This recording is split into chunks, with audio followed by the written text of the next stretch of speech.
Tennis might not get as much attention as soccer or football, but that doesn't mean that it's any less exciting. Known as the king of clay, Rafael Nadal is a force to be reckoned with on the tennis court. Maria Sharapova, a tennis star in her own right, even once referred to him as the greatest of all time. But how exactly did he become the #1 men's tennis player in the world? Before we learn all about this tennis superstar, make sure to like this video, subscribe to The Richest, and hit that notification bell. Also, check out our community tab for more fun facts. Now, this is how Rafael Nadal became the best tennis player in the world.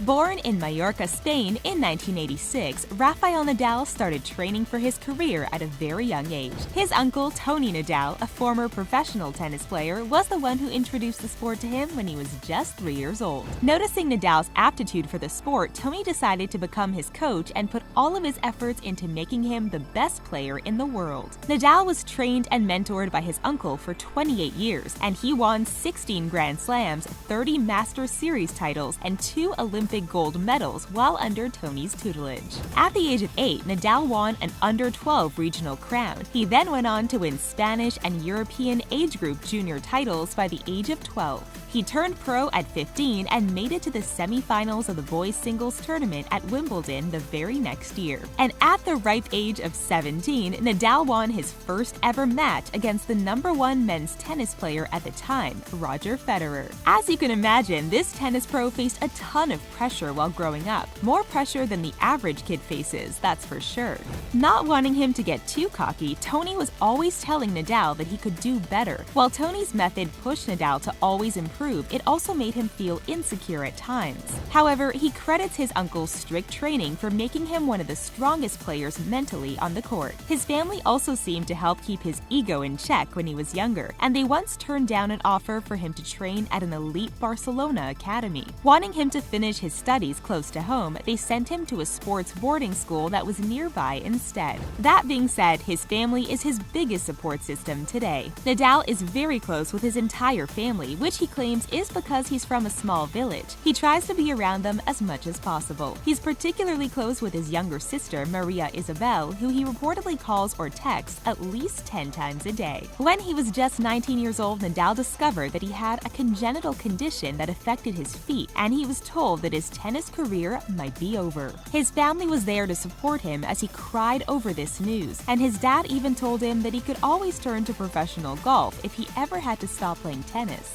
Nadal also has the support of his long-term girlfriend, Cisca Perello, who he's been dating since 2005. Cisca is known for being notoriously private, and she chooses not to attend most of Nadal's tennis matches for the sake of their relationship. While that might seem unsupportive to some, Cisca once explained in an interview that they would probably stop getting along if she followed him around everywhere. He needs his space while he's in competition mode, and she doesn't want to be hanging around waiting on his needs all day. She also admitted that she doesn't want to be part of the fame and celebrity that comes with his job. Besides Nadal's congenital disorder, he also faced adversity when his home life began to fall apart. His mom and dad began to have marital problems back in 2009. In Nadal's own words, "My parents were the pillar of my life, and that pillar had crumbled." His family had always been untouchable in his mind, and he relied heavily on their closeness. His parents' separation did not affect his game immediately, but he felt no joy whenever he won a match. He was just going through the motions of playing tennis without any real pleasure behind what he was doing. But his family crisis soon began to take a toll on his body and ended up ravaging his knees. He even had to pull out of Wimbledon to prevent any further injury. Luckily for his career, his parents reconciled and got back together in 2011. You now know that Nadal's relationships are an integral part of his ongoing success as a tennis player, but his determined attitude and stellar work ethic are just as important.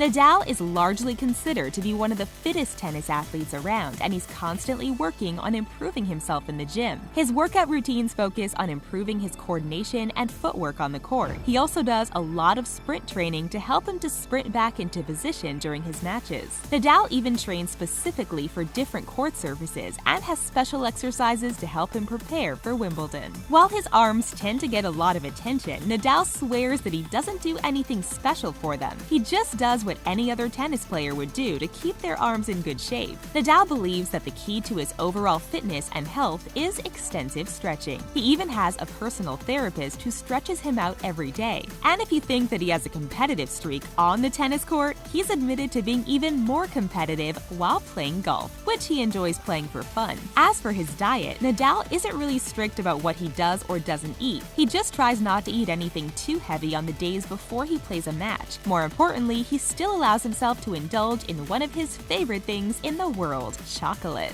While Nadal isn't really doing anything special training-wise, he's definitely consistent about his training. He's known to train 6 days a week for 6.5 hours a day during the off-season.